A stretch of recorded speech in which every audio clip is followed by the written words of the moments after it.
1967. La Guadeloupe porte encore les douloureuses traces du cyclone Inès qui, en septembre 1966, a fait 32 victimes, des milliers de sans-abri, des millions de dégâts, laissant un pays ravagé, exsangue, où tout est à reconstruire. Les tensions politiques et sociales s'amplifient et l'île s'apprête encore à vivre des jours sombres dont elle ne mesure pas l'ampleur. Dès le mois de mars 1967, à Basse-Terre, une sombre affaire de racisme vient mettre le feu aux poudres. Félix Rode, avocat, se souvient du contexte de l'époque. Pour voir la Guadeloupe en 1967, il faut remonter ou à la loi du 19 mars 1946 sur l'érection de la Guadeloupe, de la Guyane, de la Martinique et de la Réunion en département français. Et les conséquences ont été d'abord que l'on s'est rendu compte immédiatement, parce que l'autonomie qui avait été voulue par le Parti communiste français, d'ordre du maréchal Staline. J'ai le document. Pourquoi d'ordre du maréchal Staline? Parce que la Guadeloupe, la Martinique, la Guyane allaient dans le sens de la conférence Caraïbes et du projet américano-anglais de faire une confédération Caraïbe. Sur ce se greffe l'incident raciste de Srensky, qui avait organisé avec l'UDR, je crois, ou le RPR, le parti de Gaulle, qui avait organisé la fraude électorale. Et Gerty Archibald, qui avait été élu député, nous sommes en 67, en février-mars 67.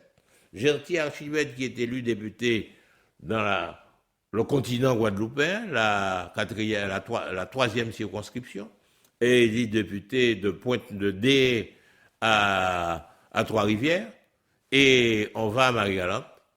Les gendarmes prennent les urnes, les 3 urnes, ce qu'on avait raté sous Schellcher, on le réussit en 67, et les gendarmes dans l'avion qui mène de Grandbourg à la préfecture à Basse-Terre, les élections sont bousculées et Madame Baclé, la veuve Baclé, est proclamée députée au lieu et place de Gerty Archibald. Chez Srensky, la discipline est différente.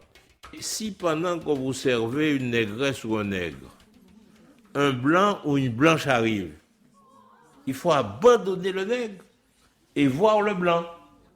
Et des femmes de gendarmes étaient arrivées et les 2 employés, de vieilles employées de l'établissement, qui étaient en train de servir des indigènes, ne voient pas que 2 blanches sont arrivées. Et Srensky leur dit, mais comment? Vous ne voyez pas alors qui est arrivé? Je dis, mais non, mais on est en train de servir, monsieur. Qu'est-ce que ça veut dire? Vous ne comprenez rien. Vous êtes renvoyés. Des employés qui étaient là depuis 7-8 ans. Renvoyés sur le champ.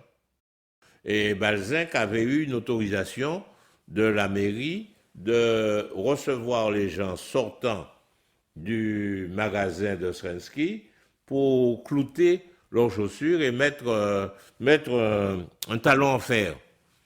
Srensky avait demandé de le faire disparaître. Il ne voulait pas voir ce vieux nègre infirme toujours devant son magasin, qui marchait bien. Hein.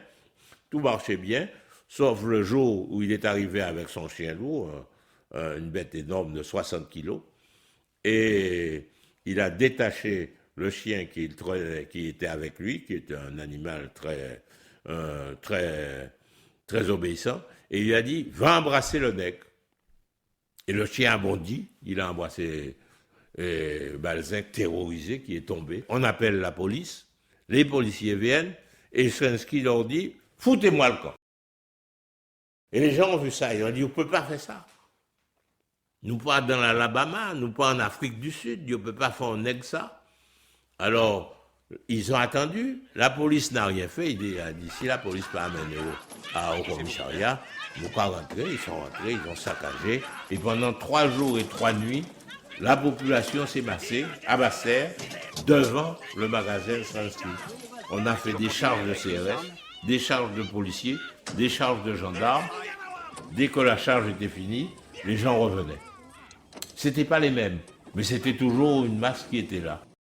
Mai 67, c'est ce surgissement, ce bouillonnement de peuple, c'est la réponse à mars 46. Pendant 2 jours et 2 nuits, les Bastériens occuperont la rue, défiant les forces coloniales. Personne ne savait encore que l'incident raciste de mars 67 à Basse-Terre n'allait être que le prélude du mai 67 de Pointe-à-Pitre. Les acteurs du drame sont déjà présents. La Guadeloupe va vivre une nouvelle page sanglante de son histoire.